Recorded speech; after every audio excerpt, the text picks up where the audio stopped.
Assalamualaikum warahmatullahi wabarakatuh. Alhamdulillah, alhamdulillahi rabbil alamin. Wassalatu wassalamu ala asrofil anbiya wal mursalin Sayyidina Muhammadin wa ala alihi wa sahbihi ajmain amma ba'd. Jemaah yang insyaallah dirahmati Allah Subhanahu wa taala. Pertama-tama kita bersyukur kepada Allah Subhanahu wa taala karena pada sore hari ini di tanggal 10 Sya'ban 1446 Hijriah atau bertepatan pada tanggal 9 Februari 2025 Miladiyah. Atas izin Allah Subhanahu wa taala kita dapat berkumpul di masjid ini untuk mengikuti acara peringatan Isra dan Mi'raj Rasulullah sallallahu alaihi wasallam. Salam dan salawat semoga tetap tercurahkan kepada Nabi kita Rasulullah Muhammad sallallahu alaihi wasallam beserta para keluarga, sahabat tabi'in, atba'ut tabi'in serta umat yang tetap konsisten terhadap ajaran beliau hingga akhir zaman. Baik, Bapak-bapak, Ibu-ibu serta para hadirin yang insyaallah dirahmati Allah Subhanahu wa taala, untuk mengefisienkan waktu, kita langsung saja memulai acara kita ini dengan membaca basmalah. Acara selanjutnya kita akan mendengarkan pembacaan ayat suci Al-Quran yang insyaallah akan disampaikan oleh Ananda Hafiz. Kepadanya dengan hormat disilakan.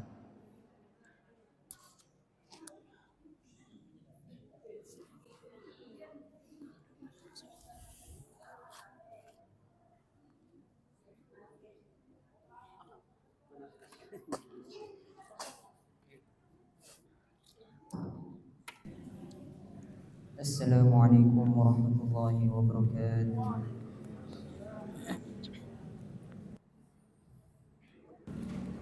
A'udzu billahi minasy syaithanir rajim.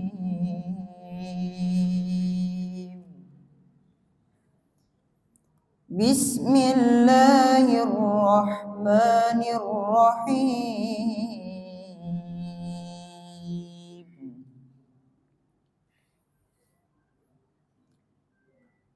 Subhanalladzi asra bi'abdihi laylan minal masjidil haram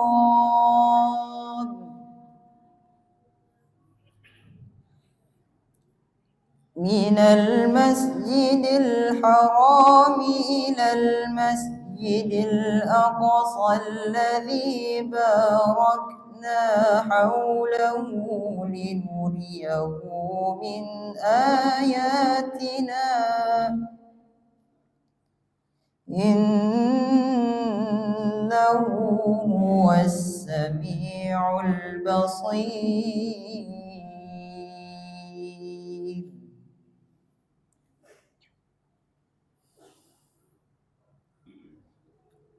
وآتينا موسى الكتاب وجعلناه هدى لبني إسرائيل ألا تتخذوا من دوني وكيلا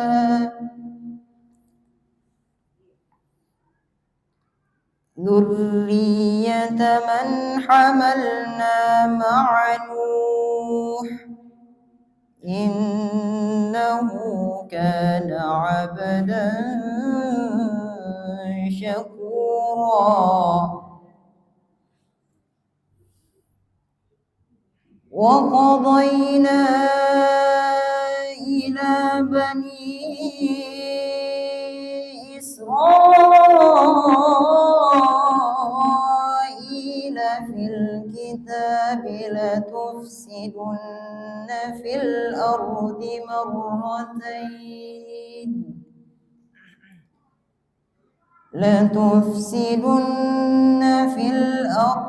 مرتين ولتعلن علوا كبيرا فإذا جاء وعد أولاهما بعثنا عليكم عبادا لنا أولي بأس شديد فجاسوا خلال الديار وكان وعدا مفعولا صدق الله العظيم. Assalamualaikum warahmatullahi wabarakatuh.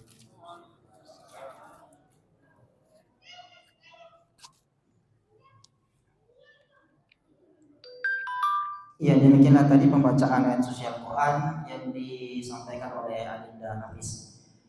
Bapak-bapak, ibu-ibu serta jamaah sekalian yang insya Allah dirahmati Allah Subhanahu Wa Taala, acara selanjutnya merupakan acara intri dari kegiatan kita pada sore hari ini, Hikmah Isra dan Mi'raj, yang insya Allah akan disampaikan oleh Ustaz Zain Asfar Afandi. Kepada Ustaz kami persilakan dengan hormat.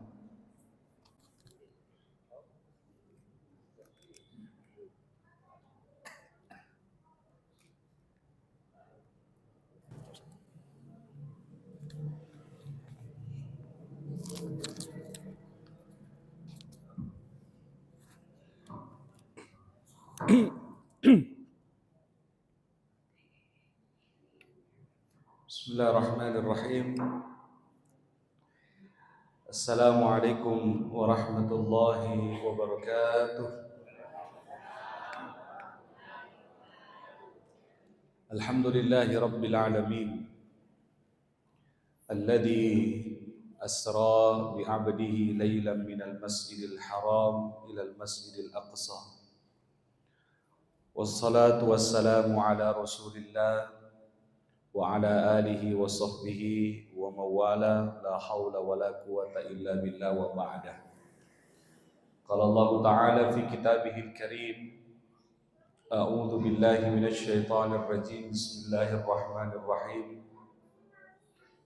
Subhanalladzi asra bi'abdihi laylan minal masjidil haram ilal masjidil aqsa alladzi barakna hawlahu linuriyahu min ayatina innahu huwas samiul basir. Sadaqallahul azim. Allahumma arhamna bil Quran. Bapak Ibu yang saya hormati, segenap para alim ulama, para azatis yang saya muliakan, yang kita hormati bersama, kita muliakan bersama Bapak Ketua Pengurus Masjid beserta seluruh jajaran pengurus Masjid Ar-Rahman, ibu-ibu majelis ta'lim dan seluruh jamaah yang mudah-mudahan kita dirahmati dan diberkahi oleh Allah Subhanahu wa taala. Alhamdulillah, kita bersyukur kepada Allah, sore hari ini kita bisa berkumpul di tempat yang penuh dengan keberkahan ini, bersama-sama bermajelis ilmu dalam rangka memperingati Isra wal Mi'raj Nabi Muhammad sallallahu alaihi wasallam. Tinggi lagi naik. Oh, bukan. Saya tanggal 31 yang lalu, Januari, ceramah Isra Mi'raj di Masjidnya Al-Mukarram Gurutta Kiai Haji Abu Bakar Paka, Ketua Majelis Ulama Indonesia Kabupaten Goa. Itu ibu majelis taklimnya yang telepon saya, Bu. Dia bilang, Ustadz, saya mau Isra Mi'raj. Saya bilang, kapan? Dia bilang, rencananya ibu-ibu siapnya tanggal 31 Januari 2025. Tapi Ustadz, bukan di bulan Rajab itu. Dia bilang, itu masuk di kuliah di kalender Hijriyah, masuk di tanggal 1 Sya'ban. Jadi bagaimana itu Ustaz? Saya bilang, kita aja. Kita yang mau bikin acara. Dia bilang, siapnya ibu-ibu tanggal segitu. Karena tanggal 27 kemarin tidak bisa, kenapa? Banyak pengantin. Saya bilang enggak apa-apa Ji, kita mau sampai tanggal 31 Februari juga boleh. Seandainya ada. Kenapa? Karena sebenarnya kalau peringatan Ji itu Bapak Ibu, tidak perlu kita terpaku pada tanggalnya. Iya. Beda dengan perayaan. Kalau hari raya itu Pak, Bu, tidak boleh lagi kita lakukan kecuali harinya. Apa hari raya tak orang Islam? Idul Fitri dan Idul Adha. Makanya tidak boleh orang Idul Fitri tanggal 2 Syawal. Karena dia jatuhnya hari raya. Tidak boleh orang Idul Adha tanggal 11 Zulhijjah. Karena itu hari raya. Tapi kalau dia peringatan, maka tidak apa-apa, biar lewat tanggalnya. Ini malam, ini hari sudah tanggal 10 Sya'ban. Sebentar setelah maghrib, masuk nih malam tanggal 11 Sya'ban. Ya? Jadi tidak apa-apa.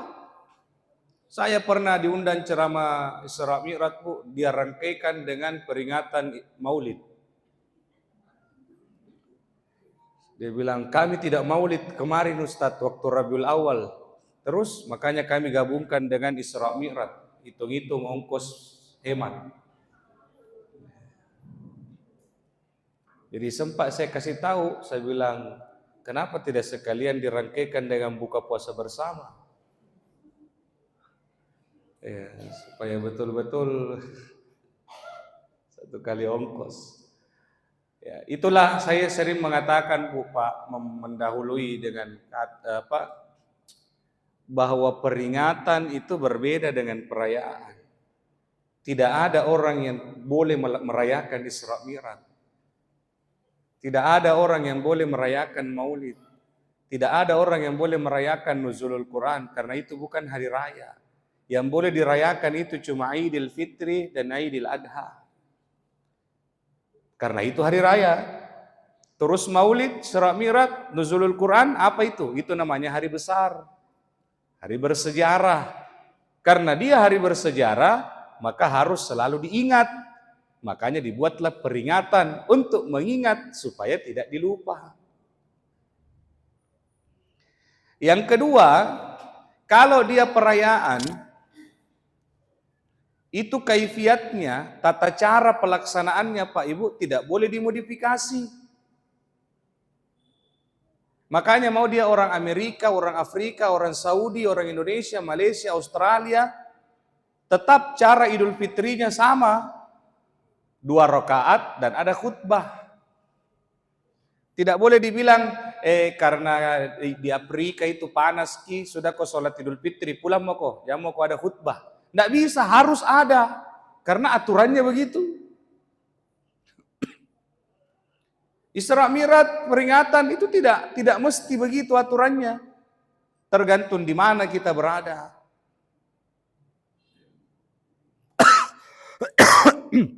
Saya ceramah Isra Mi'raj di Yonif 726 Pak, Bu Takalar.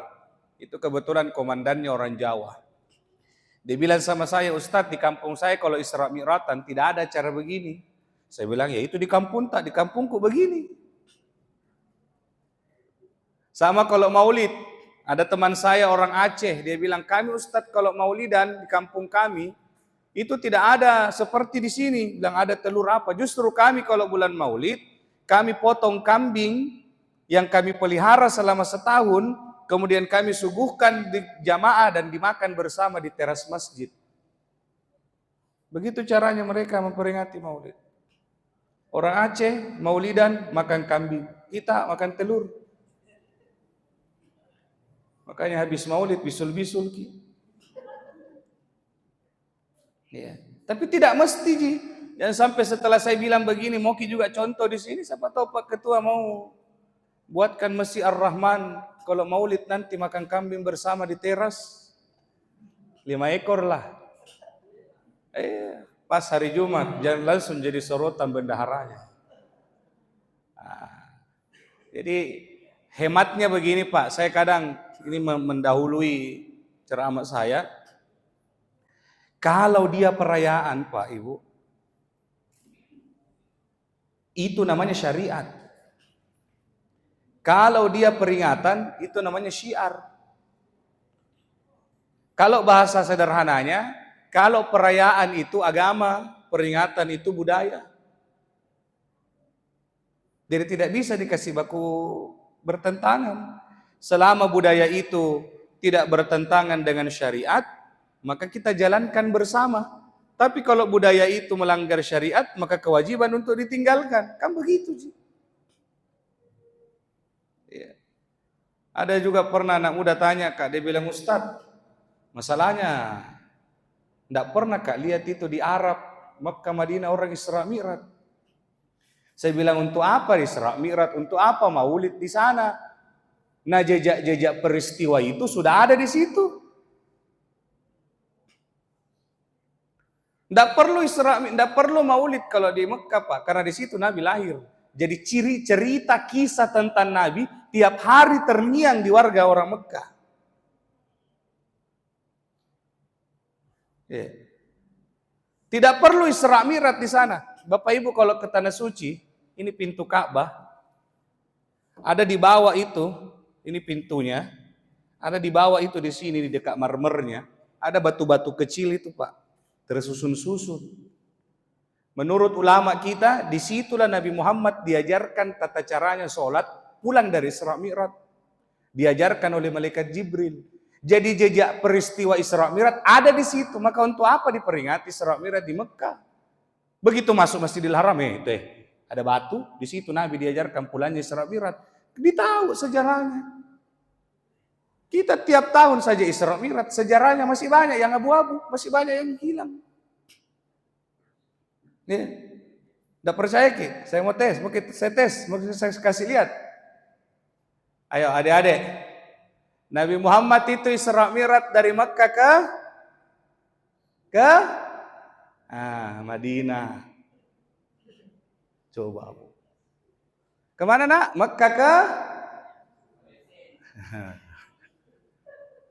Coba tanya anak-anak yang bilang Madinah itu berapa kali dia datang Isra Mi'raj? Bukan cuma 1-2 kali, berapa kali dia pergi Isra Mi'raj? Tapi yang dia tahu Makkah Madinah. Saya ceramah di Sabutung, mahasiswa kuliah semester 3. Besarnya suaranya Madinah. Nah, salah. Jadi saya bilang salah Kide, bukan Madinah. Dia bilang di mana Jipale Ustaz? Masa kau tidak tahu? Dia bilang tidak. Itu yang negara yang suka perang. Dia bilang dari Madinah ke Gaza. Dengar nak ya? Kalau Mekah ke Madinah itu namanya hijrah. Apa? Hijrah. Kalau dia namanya Isra, itu dari Mekah ke Palestina. Nama masjidnya Masjidil Haram ke Masjidil Aqsa. Ya. Jadi saya kadang berkata Bapak Ibu, ayo ini prinsip saya itu lana a'maluna walakum a'malukum. Amalanmu itu amalanmu, amalanku amalanku. Yang mau silahkan memperingatinya. Yang tidak mau tidak usah. Walaupun saya ini pengurus NU Pak, tapi suka sekali tuh pendapatnya orang Muhammadiyah. Saya alumni Muhammadiyah, tapi saya pengurus NU. Maka kalau ada yang tanya ke apa organisasi itu, saya bilang Muhammadiyah.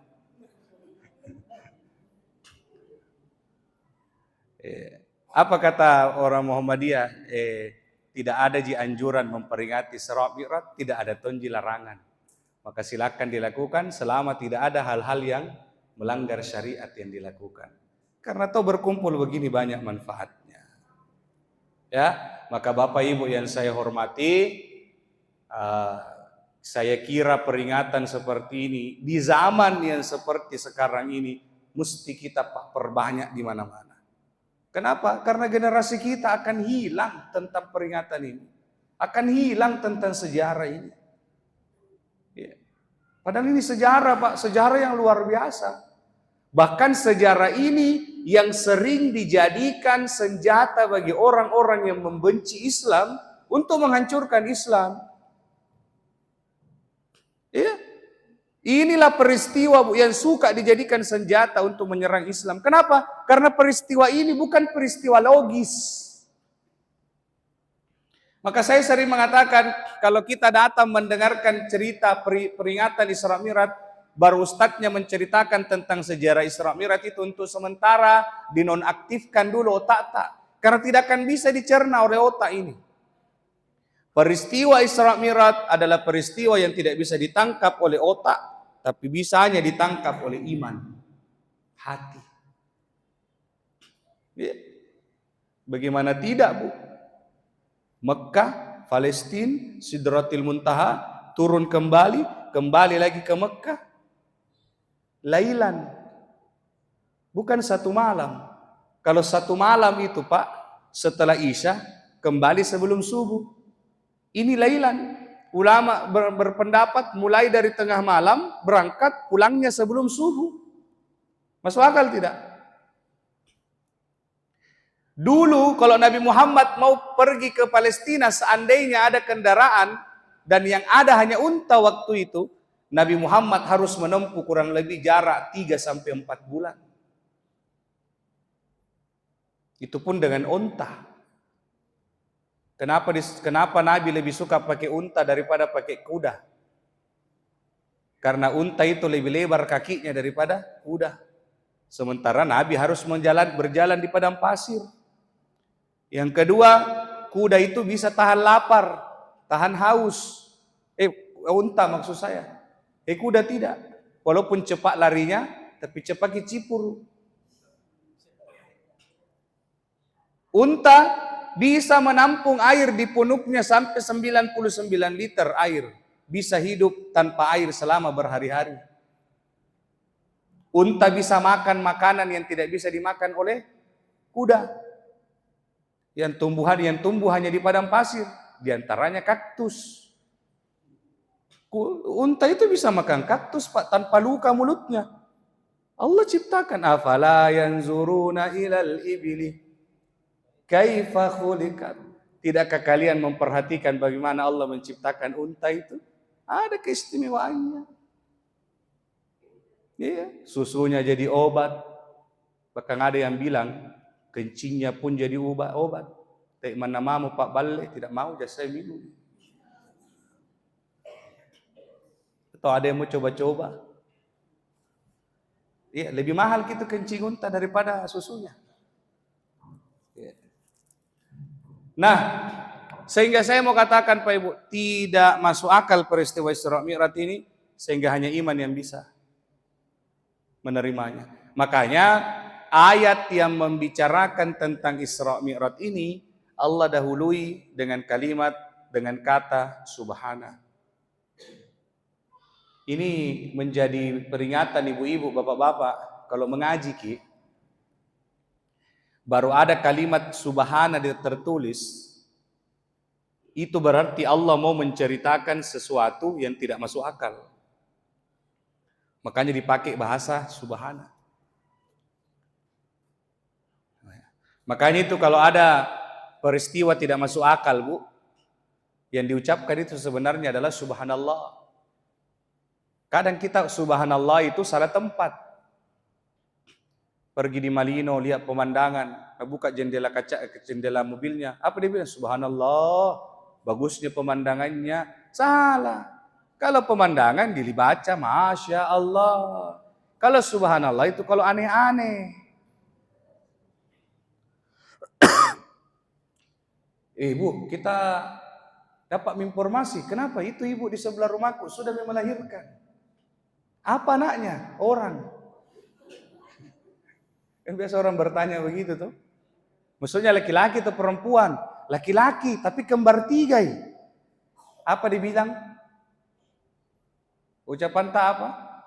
Masya Allah atau subhanallah? Subhanallah. Karena tidak ada yang bisa bikin itu anak sampai kembar 3 kecuali Allah. Makanya kita sucikan Allah. Tidak ada yang bisa campur tangan atas perbuatannya Allah itu. Maka kita ucapkan subhanallah. Ya, tiba-tiba kita ke pasar dapat fenomena ada ayam 3 kakinya. Yang diucapkan Subhanallah. Kalau lihat yang bagus-bagus baru Masya Allah. Kalau kita tatap wajahnya suami tak apa dibaca? Subhanallah. Masya Allah. Ya. Kalau ada bencana alam, Pak, apa yang diucap? Bencana alam. La, la, haula. Itu kalau bencana alam. Nanti ada korbannya, baru. Kalau musibah baru innalillahi wa inna ilaihi. Kalau dengar kabar ada orang sakit, juga innalillahi, tapi dalam hati. Ya, kalau kita minta ampun, astagfirullah. Ini bukan astaga ya, astaga naga.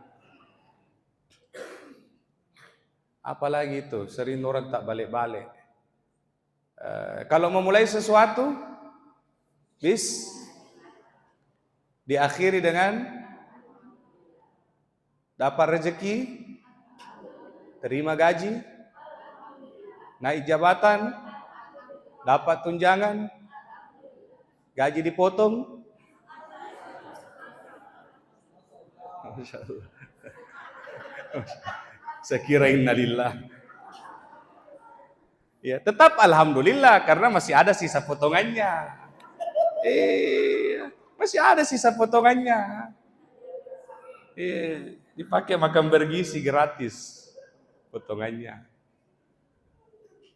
Kalau berjanji, insya Allah. Cuma saya perhatikan sekarang Pak bergeser itu makna insya Allah. Kuliah sekarang kalau ada orang bilang insya Allah pasti tidak datang. Toh? Iya. Sebentar sore itu serak mira di masjid. Bah, insya Allah. Nggak ada itu Pak. Tapi kalau tidak ikut insya Allahnya datang. Tunggu sebentar habis asar di. Datang aja itu. Tunggu Mak. Ada. Begitu bilang insya Allah tidak ada. Ini Pak sekarang banyak yang begitu. Jadi seolah-olah insya Allah dijadikan penolakan halus. Padahal insya Allah itu artinya kalau Allah menghendaki. Ya. Nah, kemudian subhana alladzi asra. Asra itu perjalanan di malam hari. Itu Bu, di zaman Nabi Ibrahim itu punya 2 anak. Pernikahannya dari Siti Hajar, namanya Ismail anaknya. Pernikahannya dari Siti Sarah, namanya Ishak. Ishak itu punya 2 orang anak. Istrinya Ishak namanya Rifqah. Berdua ini, Ishak dan Rifqah, dikuburkan di Palestina. Dibawa Masjidil Aqsa, bahagian depan. Makanya itu Bu, Masjidil Aqsa itu sekarang dibagi 2. Dari tengah ke depan jatahnya orang Yahudi, dari tengah ke belakang jatahnya orang Muslim. Kenapa Yahudi pertahankan tengah ke depan? Karena di bawahnya ini ada nenek moyangnya dikuburkan. Siapa? Nabi Ishak. Jadi Ishak itu nenek moyangnya orang Yahudi. Kalau kita yang Muslim, juga nenek moyang tak, tapi nenek moyang Rasulullah itu namanya Nabi Ismail, tapi tidak dikuburkan situ.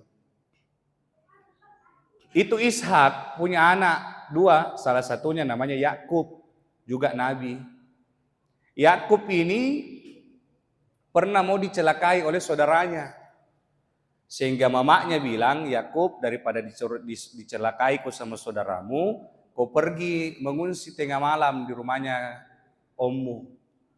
Pergilah berjalan Yakub tengah malam. Perjalanan itu diabadikan sehingga Yakub disebut orang yang berjalan di tengah malam. Isra. Nah, keturunannya disebut Bani Israel. Nah, jadi orang yang melakukan perjalanan di malam hari disebut Isra. Yakub pernah melakukan perjalanan malam hari, maka dikasih nama Isra. Karena dia nenek moyangnya orang-orang Yahudi disebutlah sebagai Israel. Orang yang pernah melakukan perjalanan di malam hari. Nabi Muhammad juga Isra.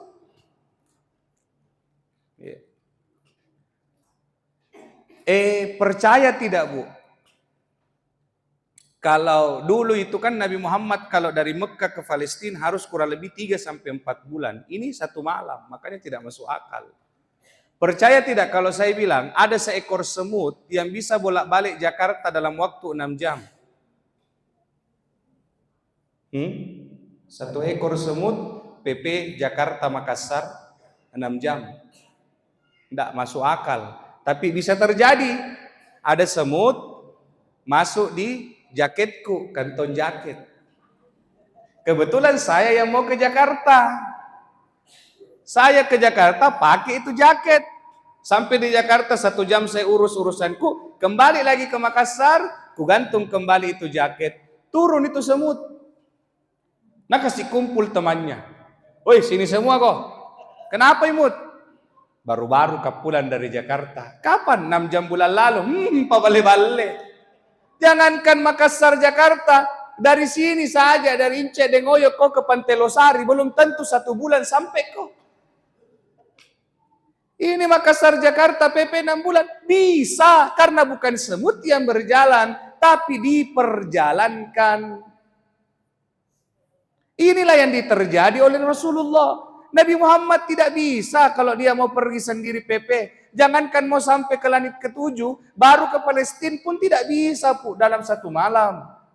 Pun seandainya ada kendaraan yang bisa diciptakan di tahun itu, tidak ada yang bisa. Sampai sekarang saja tidak ada. Iya. Maka sudah 2 ini Pak, cerita yang tidak masuk akal.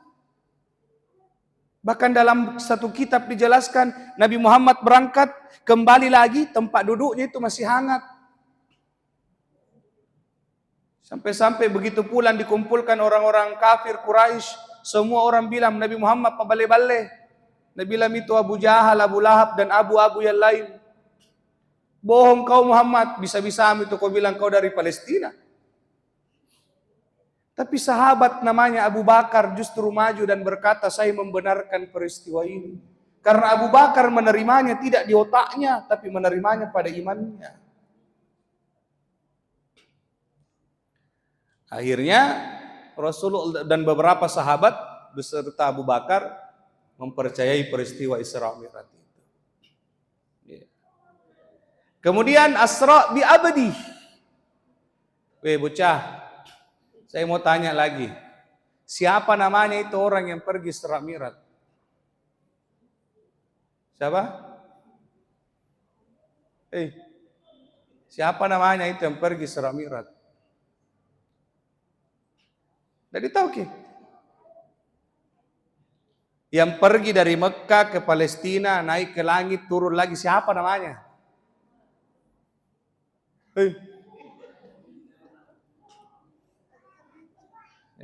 Makin ditanya makin siapa?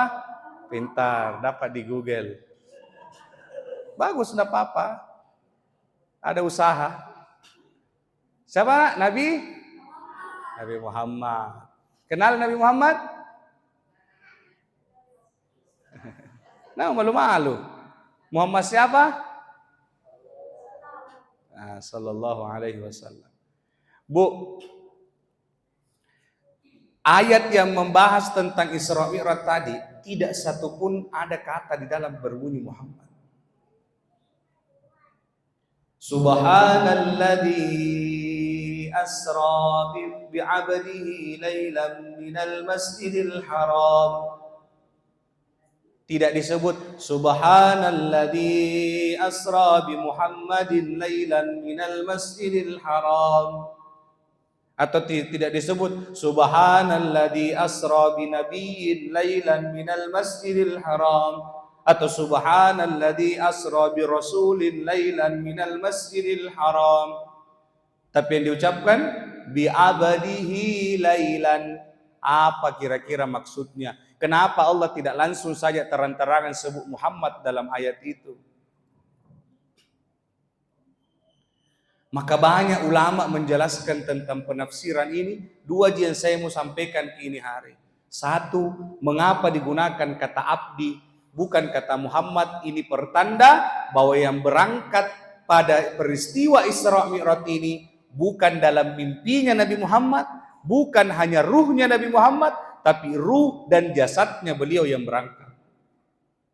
Mulai lagi tidak masuk akal.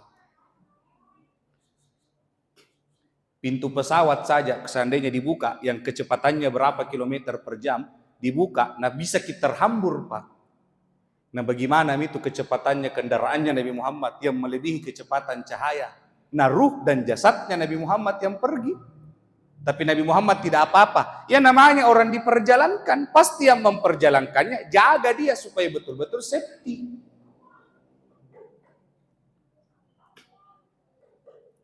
Yang kedua, kenapa tidak digunakan kata Muhammad di situ? Itu pertanda, Pak, bahwa perintah yang akan diterima Nabi Muhammad pada peristiwa Isra Mi'raj itu adalah perintah yang tidak mengikat pangkat dan jabatan. Selama dia kategori hamba, maka dia wajib melakukan perintah itu. Apa itu? Salat 5 waktu. Tidak dibilang karena saya pejabat, maka tidak perlu kak salat. Mau kau pejabat, tidak pejabat salat. Mau kau kaya, tidak kaya salat. Mau sehat, tidak sehat, tidak ada alasan. Selama kau abdi, selama kau hamba, wajib kau lakukan salat 5 waktu itu. Makanya kalau ada yang bilang, malasku saya sembahyang Ustadz, bagaimana caranya supaya saya tidak salat? Gampang sekali, lepaskan status hambamu. Mau kita tidak salat tuh, jangan kita jadi hamba. Karena konsekuensi tak jadi hamba, harus salat. Konsekuensi tak jadi Islam, harus salat. Bagaimana caraku supaya tidak salat? Kak, gampang, keluar kau dari Islam. Mati kafir kak, urusanmu. Kau sudah mau kau kasih tahu. Tidak ada urusan, Pak. Agama tidak punya urusan masalah mereka yang tidak mau menegakkan salat. Nabi yang sendiri tegaskan, man taraka shalah muta'ammidan faqad kafara jihar. Siapa yang tidak mau salat maka dia telah kafir secara nyata. Gampang ini agama, yuridullahu bikumul yusra wala yuridu bikumul usra. Allah selalu kasih kita kemudahan, tidak perlu sulit. Yang mau kau urus itu yang tidak mau. Sudah tahu mau kau dikasih fa'alhamaha fujuraha wa taqwaha. Sudah mau kau dikasih ada jalan kanan, ada jalan kiri. Kau mau pilih. Cuma masalahnya ada orang tidak mau ibadah tapi mau masuk surga. Ini ada kenulalang. Ada lagi dekenu di dalam, belum tentu dapat tempat yang baik. Dia bilang biar mah di surga, asal di surga biar di pinggir-pinggir namu. Tidak ada, Pak. Jadi gampang sekali. Saya kadang mengatakan, Pak, kita satu dunia ini tidak sholat, tidak menurunkan derajat kekuasaan Allah. Kita satu dunia ini salat, tidak mengangkat sedikit pun derajatnya Allah. Ada tidak ada kita, Allah tetap maha kuasa. Jadi salat itu bukan untuk Allah, untuk kita sendiri. Makanya saya itu kadang Pak menantang, kalau ada orang bisa mau berkugia sama saya. Siapa tahu di sini ada yang punya pendapat, alasan yang bisa digunakan supaya bisa meninggalkan salat. Ayo kita berdebat. Satu mau. Alasan yang bisa digunakan supaya kita tidak sholat. Kalau ada.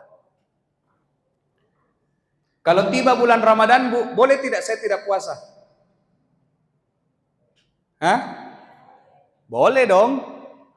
Boleh toh? Apa yang Allah bilang? Faman kana minkum maridhan aw ala safarin fa'iddatun min ayyamin ukhar. Kalau kamu dalam kondisi safar perjalanan atau kau dalam kondisi sakit, maka boleh kau ganti di hari lain. Berarti boleh ya tidak puasa Ramadan, toh? Asalkan sakit atau dalam kondisi safar. Kalau tidak ada uangku, boleh ya tidak zakat? Boleh. Kalau tidak ada uangku, boleh ya tidak haji? Ya, karena manis tatoa harus orang mampu yang pergi haji. Tapi sholat tidak ada. Mau dia sakit, sholat. Apalagi sehat. Mau dia kaya, sholat. Apalagi susah. Saya kadang heran Pak, kalau ada orang miskin tidak sholat. Masuk rugi kok. Setengah mati kok di dunia, setengah mati kok di akhirat. Masukku saya paling tidak kau jadi orang miskin di dunia. tapi di akhirat jadi orang kaya. Caranya, rajin kau ibadah walaupun kau susah. Susah dirinya, tapi tidak sholat. Baru Allah nasalahkan, kenapa hidupku begini-begini. Dia bilang, Allah, apa nukana? Kau tonji pakai kalian nu. Tapi dia bilang, banyak na tonji itu orang kaya, tapi tidak pernah disolat. Yang mau kau rusi. Kau saja dikasih kau miskin dan tidak mau kau sholat, apalagi kau kasih kau kaya. Kan begitu sih Pak logikanya. Dikasih susah kau saja dan tidak mau kau sembahyang, apalagi kalau kaya kau. Tidak ada alasan untuk tidak sholat. Ustadz, tidak bisa kak sholat. Kenapa? Tidak ada air di rumahku. Tayamum. Tidak bisa kak berdiri? Duduk. Itu ibu tahu di belakang. Iya. Tidak apa-apa orang duduk sholat. Tidak bisa duduk? Baring. Yang tidur ya Pak Ketua. Kalau tidur ke orang tidak bisa sembahyang. Baring. Tidak bisa baring, isyarat. Tidak bisa dengan isyarat, sembahyang gini. Ini yang bikin saya aneh Pak. Ada orang tidak pernah ke masjid selama hidupnya. Si Kalina mati, masuk masjid. Di depan sekali lagi, lebih depan dari imam. Ini dibilang ucil agak. Kita saja rajin tak mau ke masjid, nah kadang di sini jadi di sab kedua, sab ketiga, ini tidak pernah ke masjid di sini di depan sekali Pak. Ini namanya orang upah. Maka tolong Bapak, bukan ini sebenarnya Pak Ibu jadi pelajaran, mau kita jadikan efek jerah. Tolong bapak-bapak yang ahli sholat, ahli jamaah, yang rajin berjamaah tidak pernah putus. Kalau ada orang disolati di masjid dan kita tidak jelas orangnya dari mana dan tidak ditahu apakah dia sholat atau tidak, kusarankan jamak ikut sholati. Terlalu upaki supaya jadi pelajaran bagi yang lain. Enaknya tidak pernah sholat semasa hidupnya, tiba-tiba yang sholati semua orang alim. Akhirnya jadi pelajaran nanti sama orang-orang tidak pernah sholat. Jamu kau tolong sholat. Bawa mami nanti jenazah nu pidiar Rahman. Karena yang sholati kau sayang orang baik. Enggak bisa. Siapa yang pengen sholati Ustaz? Carikan tomit yang malas kah? Para dia mau sembayangi. Enaknya tidak pernah sholat semasa hidupnya. Begitu sholat Pak Kiai jadi imam. Jadi tidak ada alasan. Termasuk kalau koma ibu, keluarga tak lagi koma di rumah sakit, suruh sholat. Bagaimana caranya kalau dia koma? Dia koma hanya tidak bisa bergerak, tapi siapa tahu bisa mendengar. Mana kita tahu? Makanya jangan sembarang cerita disampaikan orang koma. Bisik-bisiki. Pak, lohor nih. Siapa tahu dia dengar, dia sholat dengan gayanya, dengan isyaratnya. Itu pentingnya penjaga orang sakit kah? Banyak orang jaga orang sakit, ya cuma. Gimana ke semua petua orang dia semua ambaki. Mestinya bisik-bisik kasih tahu masuk waktu sholat. Kita juga yang suka pergi orang sakit, jangan tahu makin suka bawa makanan-makanan yang tidak penting. Kasih doa, dorongan amplop. Anda tahu tetangganya sakit gara-gara gula, Amanda na bawakan. Pajitan lagi pajagana. Apalagi alasan tak tidak sholat. Ada namanya sholat khauf. Sholat ketika kita berada di tengah medan perang. Ada musuh di depan. Kita di sini mau berperang. Tiba waktu sholat. Allahu Akbar, Allahu Akbar. Sholat. Bagaimana caranya nak musuh? Ada caranya najarkan ki Nabi. Ketika di depan sujud, kita di belakang berdiri. Ketika di belakang berdiri, kita di belakang kesempatannya sujud. Yang kau sujud semua, nasami mati. Pasti Nabi lagi itu musuh aja. Mau kau dulu tembak, sujud semua, pi berdrrr. Jadi pasti dia cari kelemahan. Saya ingat ceritanya itu Pak Ketua orang Amerika. orang Israel, orang Palestina. Ada terbang pesawat Amerika ke atas. Dicuriga semua tentaranya Palestina. Tembaki cepat, tembaki. Akhirnya jatuh. Begitu lewat pesawatnya Indonesia, udah itu ya tembaki, jangan mau tembak sebentar jatuh sendiri.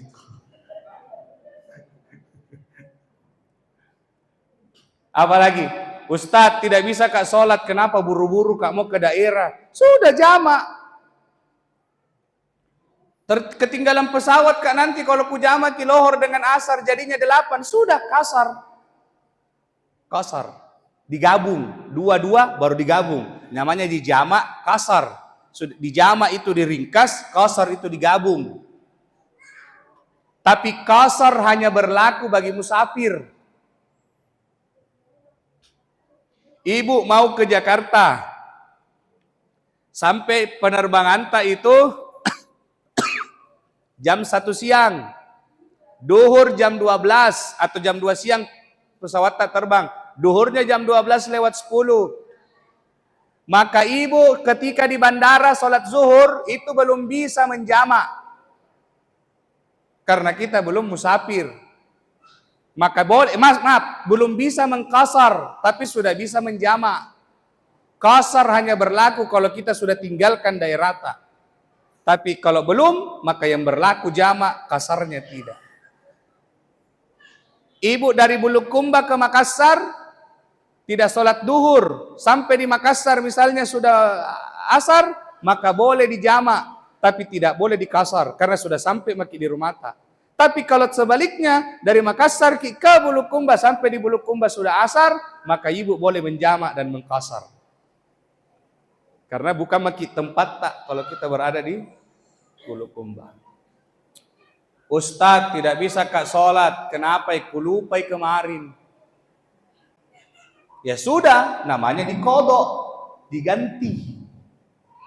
Maksudnya bagaimana Ustadz? Sebentar ini siapa tahu kemarin ibu-ibu ada yang tidak sembahyang maghrib. Sebentar ini kalau maghrib begitu imamnya sholat maghrib, kita berniat sholat maghrib untuk mengganti sholat maghrib tak yang kemarin. Setelah salam berdiri lagi sholat maghrib untuk hari ini. Itu namanya dikodok, diganti. Karena dilupa.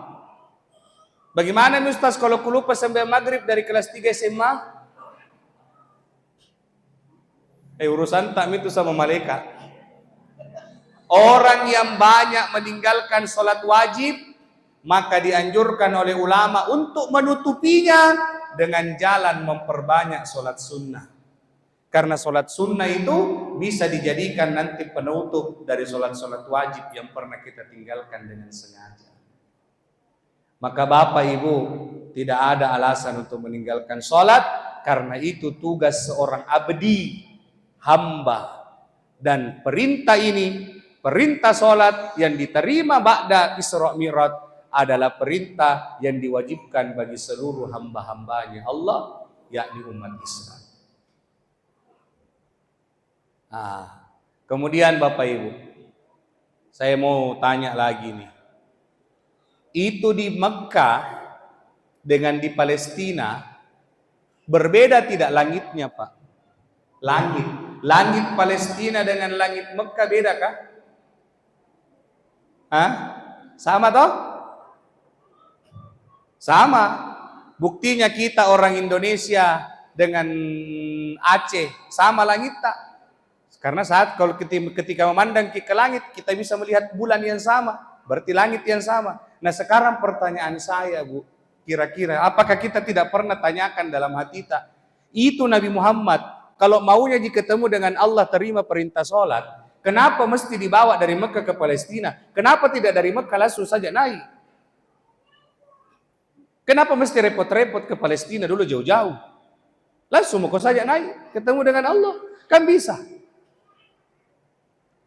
Maka salah satu jawabannya, karena memang peristiwa Isra Mi'raj ini adalah peristiwa untuk menghibur Nabi kita Muhammad sallallahu alaihi wasallam di tengah-tengah beliau mengalami betul-betul kesedihan. Makanya tahun Isra Mi'raj itu Pak Ibu disebut dengan tahun kesedihan. Kenapa? Karena di tahun itu paling tidak 2 orang terdekatnya Nabi Muhammad meninggal dunia. Pertama pamannya, namanya Abu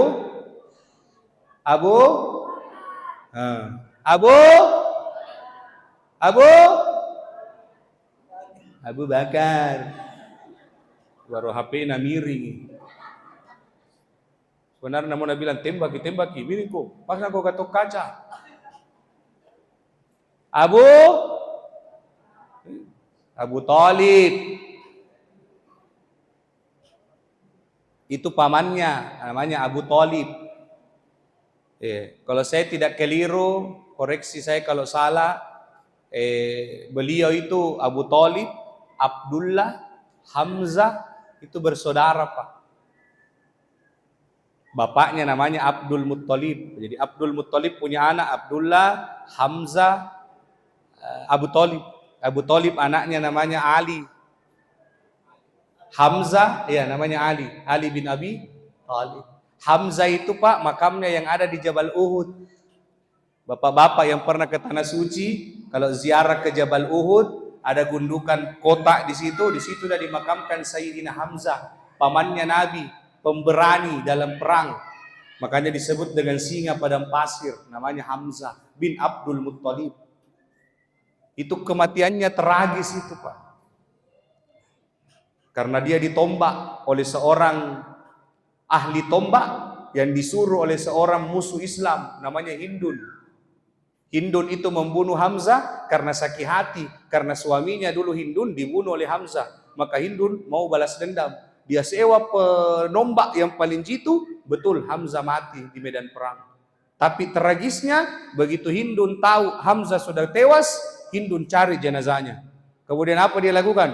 Dia belah dadanya, dia ambil jantungnya, baru dia makan mentah-mentah. Saking jengkelnya sama Hamzah. Tapi alhamdulillah pada akhirnya Hindun masuk Islam. Ya. Itu Abu Thalib, Pak. Apa kata Abu Thalib? Siapa yang berani pegang-pegang kemanakanku ini Muhammad, dia berhadapan dengan saya. Abu Thalib menjaga Nabi Muhammad. Abu Thalib memelihara, melindungi Nabi Muhammad dari kejahatan orang-orang kafir. Cuma yang bikin sakit hati Nabi Muhammad kodong, karena Abu Thalib mati tidak dalam kondisi muslim. Mati kafir. Karena disuruh login, tidak mau login, Pak. Disuruh sama Nabi Muhammad, asyhadu, tidak mau, Pak. Abu Thalib bilang, saya beriman kepada agama nenek moyangku. Abu Thalib meninggal dalam kekafiran. Nabi Muhammad mau doakan, turun ayat, innaka la tahdi man ahbabta walakinnallaha yahdi may yasha. Muhammad, masalah hidayah bukan urusanmu. Saya yang kasih hidayah siapa yang saya mau. Maka situlah menjadi hukum, tidak boleh mendoakan orang kafir sekalipun itu orang tuata. 2 Jumat yang lalu ada jamaah aku, Pak, menangis. Karena dia habis bersih-bersihkan kamarnya almarhumah ibunya, dia dapat uang 1 juta di saku jaketnya. Dia bilang sama saya, Ustadz, ambil ini, karena saya waktu itu mau berangkat umroh 2 minggu lalu. Dia bilang, Ustadz, ini uang saya titip di kitab, belikan saya Quran, titip di Masjidil Haram 1, di Masjid Nabawi 1, saya niatkan pahalanya untuk almarhumah ibuku. Saya bilang, tidak bisa, Bu, karena ibu tak bukan orang muslim. Langsung menangis. Bagaimana caraku berbuat baik? Saya bilang, ibu terputus untuk mengirimkan kebaikan kepadanya. Jadi kudoakan, tidak bisa. Waktu masih hidup saja, ibu cuma boleh mendoakan supaya Allah kasih dia hidayah. Tapi tidak boleh mendoakan kebaikan untuknya. Karena Allah sudah jelas-jelas bilang dalam Quran, innal ladzina kafaru min ahlil kitabi wal musyrikina munfakkina hatta innal ladzina kafaru min ahlil kitabi wal musyrikina fi nari jahannam khalidina fiha abada. Orang kafir dari ahli kitab, orang musyrik, fi nari jahannam, dia berada di neraka jahannam, khalidina, kekal di dalamnya, abada, selama-lamanya. Jadi sudah kekal selama-lamanya lagi. Double. Nah, ini menurut pendapat guru saya, Pak. Dan banyak dari alim ulama Ahlus Sunnah wal Jamaah. Inilah yang dimaksudkan Nabi ketika ada orang bertanya, Nabi, saya sedih, mamaku, orang tuaku, bapakku nanti di mana? Maka Nabi mengatakan, bapakmu dan bapakku di neraka. Yang dimaksudkan Nabi Muhammad bapakku bukan si Abdullah, si Abu Thalib itu, karena dia seolah-olah bapaknya karena tidak pernah rasakan bapak Nabi ketika lahir. Dalam kandungan bapaknya sudah meninggal. Muncul orang-orang belakangan, Pak, berfatwa bahwa orang tuanya Nabi. Dia bilang orang tuanya loh, katanya di neraka. Nah, dalil yang membicarakan itu hanya bapaknya. Wallahi, Pak, saya berani bersumpah demi Allah, saya tidak pernah ikhlas kalau Nabi yang saya junjung tinggi, kau katakan orang tuanya masuk neraka. Tidak ikhlas saya, Pak. Itu nabiku. Mau kau juga dibilangi orang tuamu masuk neraka? Tidak ikhlas saya, Pak. Tidak ada dalil yang mengatakan orang tua Nabi. Kalau hanya Anda berkata bahwa bapakmu dan bapakku, bukan orang tua, bapak di situ. Orang tua itu berarti mama bapak. Dia simpulkan mama bapak masuk neraka. Nauzubillah. Mudah-mudahan kau duluan di dalam.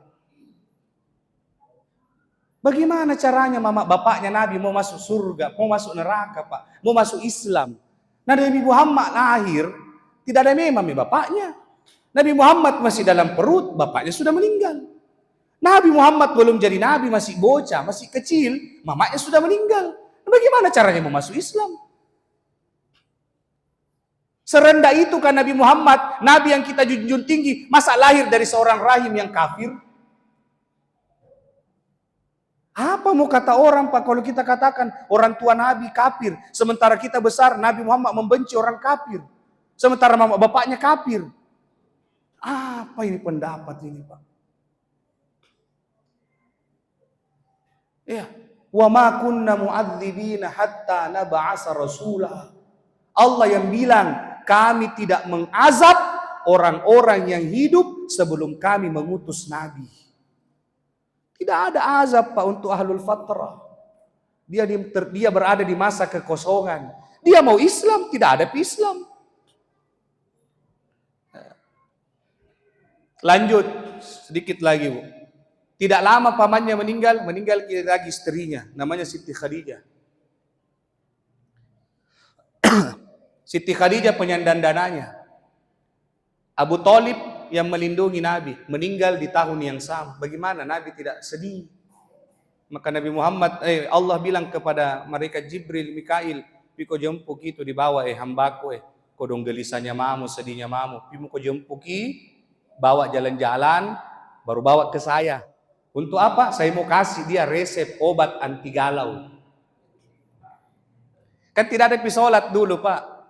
Jadi Nabi diajak untuk ketemu Allah, dikasih obat anti galau. Apa obat anti galau itu? Sholat. Makanya dibawalah Nabi Muhammad pergi ke Palestina. Seolah-olah mau dikasih tahu, Muhammad, kau baru pamanmu, kau baru istrimu meninggal dan sedih begitu, maka lihat kau di Palestina. Banyaknya orang yang harus, bahkan nyawanya sendiri yang harus hilang demi menegakkan Islam. Nah, kau baru istrimu, baru suamimu sedih begitu, maka di tanah Palestina ratusan nabi meninggal di sini. Ya, kenapa Ustaz bilang ratusan? Nah, 25 nabi. 25 nabi yang kita tahu, yang ada dalam Quran tertulis namanya. Tapi Nabi mengabarkan Nabi itu ratusan ribu, Pak. Selesai, dibawa naik ke langit, bertemu dengan Allah. Di langit pertama, kedua, ketiga, keempat, kelima, keenam, ketujuh. Sampai naik ke Sidratul Muntaha.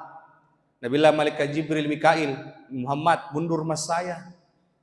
Kenapa? Sebentar itu yang akan kau temui, nurun ala nur, cahaya di atas cahaya. Nah, saya ini cahaya kecil aja. Dari malaikat kan dari cahaya, Bu. Kapan cahayaku bertemu cahayanya Allah, hancurkah? Lebih bagus mundur, mah.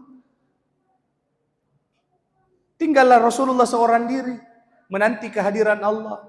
Yang saya baca itu, Bu, Rasulullah menanti kehadiran Allah dengan posisi duduk yang paling disenanginya.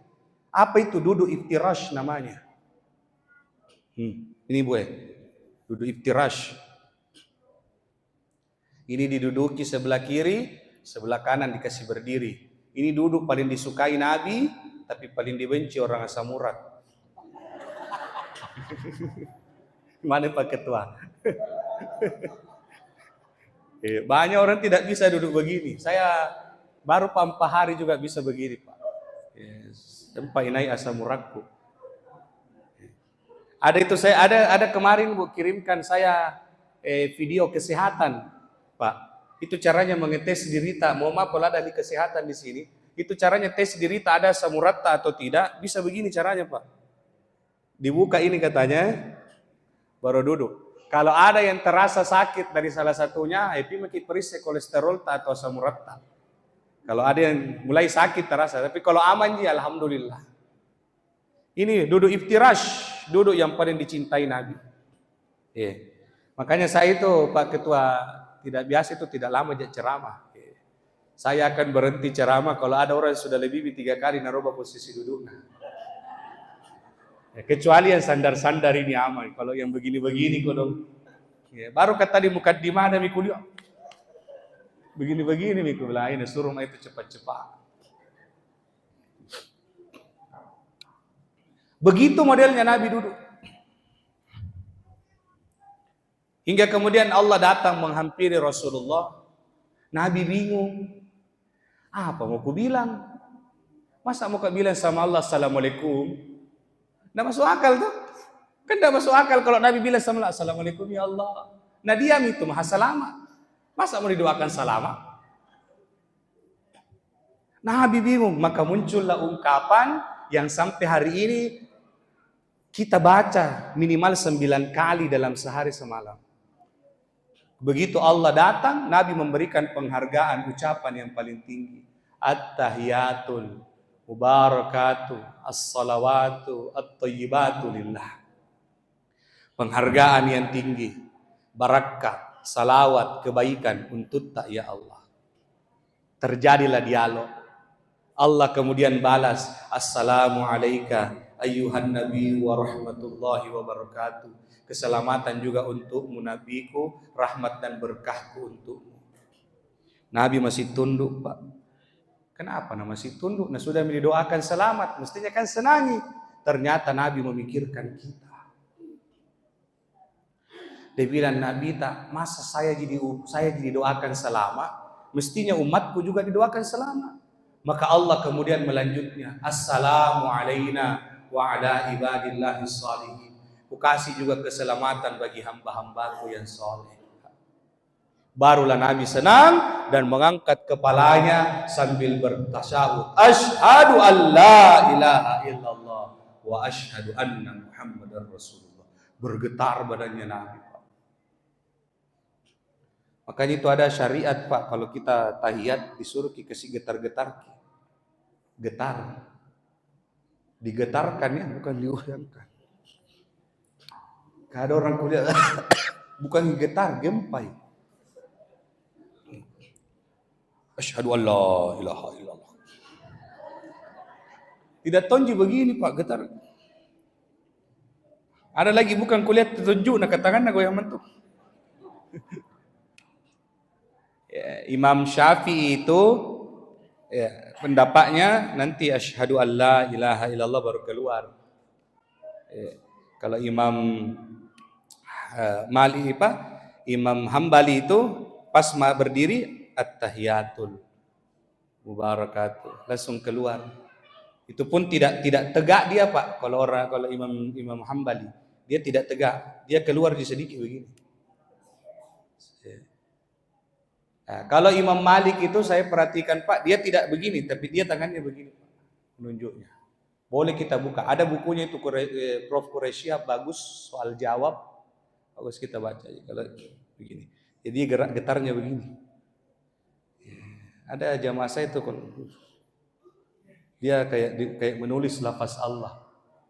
Saya masuk kalau sendiri kita tidak apa-apa. Kalau berjamaah kijangki kayak penasaran di sebelah tak apa tuh gue. Nah, hingga akhirnya Pak. Ini saya mau sampaikan yang terakhir. tahiyat. Ini percakapan Allah dengan Rasulullah pada saat berada di Sidratul Muntaha, dan ini menjadi rukun dalam pelaksanaan sholat. Nah, ini sekarang beberapa hari ini jadi viral di medsos, Pak. Rukun sholat itu ada 13. Sejak dulu kita ditanyakan. Dari 13 rukun itu dibagi 3. Ada yang namanya rukun qalbi, rukun fi'li, dan rukun qauli.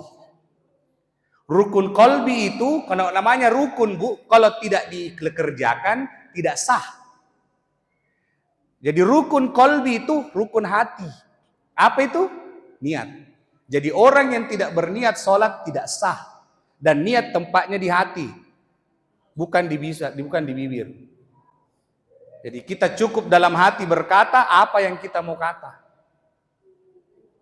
Jadi kalau ada yang bilang itu usolli fardal maghrib, tidak ada. Tapi kan begitu caraku berniat dalam hatiku. Yang jelas niatnya.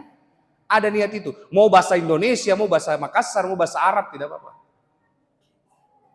Ada namanya rukun fi'li. Dia rukun dalam bentuk gerakan. Kalau tidak digerakkan, batal sholat tak. Allahu Akbar. Ibu bapak biar tidak baca subhana rabbiyal azim wa bihamdi, tidak apa-apa, tetap sah ruku tak, asal ruku ki begini. Asal begini ki. Makanya itu kalau terlambat ki salat, itu imamnya sudah ruku mi Allahu Akbar. Kita datang juga baru baca Al-Fatihah misalnya langsung ki ruku. Pas kita ruku begini, imamnya bangun, ikut maki bangun, jangan maki baca subhana rabbiyal azim, karena bacaannya itu bukan rukun, yang rukun adalah gerakannya. Dan yang ketiga ada namanya rukun qauli, rukun ucapan. Yang rukunnya terletak pada ucapannya. Kalau tidak dibacai, tidak sah sholat. Ada 5. 1, takbiratul ihram. Jadi ibu biar tidak begini, langsung saja Allahu Akbar. Sah. Asalkan terucap Allahu Akbar. Iya. Tapi yang saya tahu itu kalau angkat tangan orang Pak, bahu, telinga, atau antara bahu dan telinga. Saya tidak dapat itu, ada orang biasa sembahyang Pak.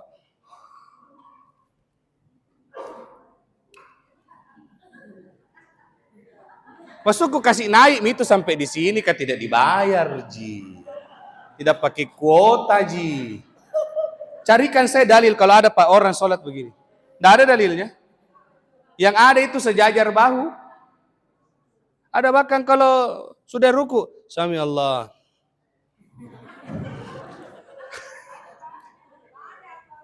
Angka, jantungku juga terlalu tinggi.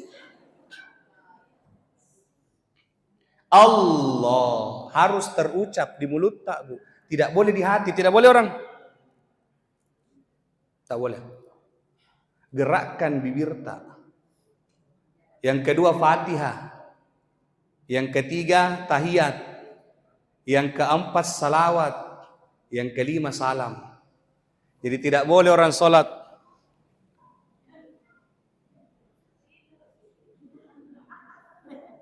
pas baca takbir, baca iftitah boleh diam. Begitu baca Fatihahnya harus gerak. Selesai baca pangumpu surahnya boleh diam. Rukunya boleh diam. Tapi begitu tahiyat harus gerak. Salam tidak boleh. Ada tuh gitu kalau orang salam pakai itu orang menari.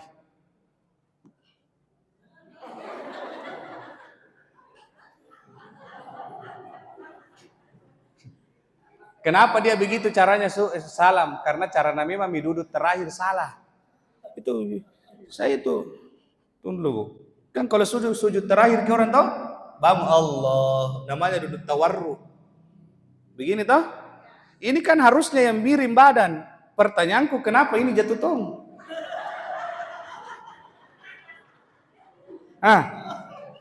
Allahu Akbar. Bagaimana tidak sebentar kalau salam ki? Tidak perlu ini jatuh, Bu. Luruskan saja ini. Bisa dilurus. Kenapa mesti? Perhatikan Maki, jadi saya itu kalau pikir di masjid aku lihat miring semua mi kepala orang, terakhir ini mau salam. Jadi yang Maki ikut. Banyak yang saya mau bahas, Bu, tapi tidak lama di maghrib. Intinya saya mau sampaikan sekali lagi Bapak Ibu. Itu yang ketawa itu pelakunya. Selesailah di atas interaksi itu, dapatlah Nabi Muhammad perintah sholat. Ada yang mengatakan 50 waktu. Kemudian atas usulan Nabi Musa, Nabi Muhammad kembali datang minta bernegosiasi, akhirnya dikasih waktu 5 waktu sehari semalam. Bu, Pak, bersyukur Ki, untungnya Nabi tidak jadi terima yang 50 waktu. Coba 50 waktu sehari semalam dan setiap waktu 4 rakaat. Berarti 200 rakaat sehari semalam kita kerjakan. Jangankan 200, yang 5 waktu saja 17 rakaat. Nah banyak nak kena muntabir.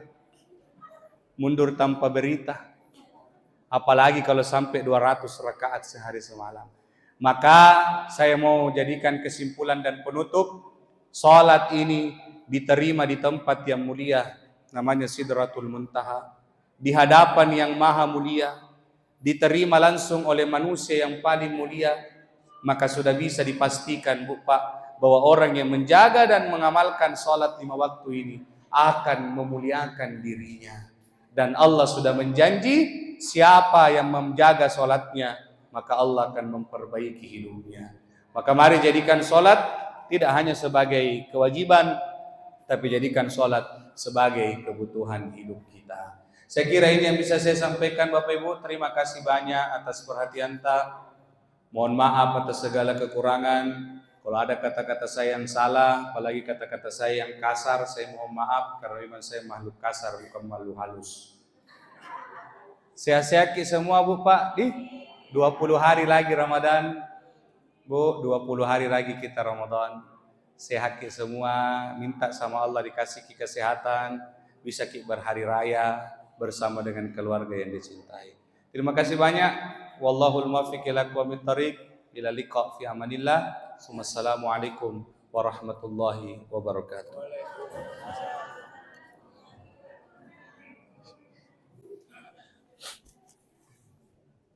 Yang demikianlah tadi ceramah hikmah Isra Mi'raj yang disampaikan oleh Di mana Kak? Biasanya Semoga kita dapat kuota dipahami itu dengan biasa baik. pakai Kami MC. harapkan jamaah tidak Kalau ada beranjak siapa? karena ada konsumsi Sering yang Kak dibagikan ketemu. oleh ibu-ibu. Sebelum kami tutup, kami informasikan pada jamaah sekalian bahwa insya Allah hari Sabtu pekan depan tanggal 15 Februari atau 16 Sya'ban kita ada satu acara lagi sebelum kita masuk bulan suci Ramadan, namanya Kurma, kajian umat menyambut Ramadan. Pembahasannya membahas persoalan-persoalan puasa dan tarawih secara tuntas bersama Ustadz Kiai Haji Sudirman SAG hari Sabtu pekan depan jam 8.30 sampai jam 12. Jadi siapkan pertanyaan-pertanyaan yang berkaitan tentang puasa atau tarawih, insyaallah kita akan bahas tuntas nanti di hari Sabtu. Siapkan juga diri untuk hadir. Saya kira cukup sekian dulu acara kita pada sore hari ini. Lebih dan kurangnya mohon dimaafkan. Kita tutup dengan baca alhamdulillahirabbil alamin. Subhanakallahumma bihamdik, asyhadu an la ilaha illa anta astaghfiruka wa atubu ilaik. Assalamualaikum warahmatullahi wabarakatuh. Bisa dibagikan khususnya. Iya.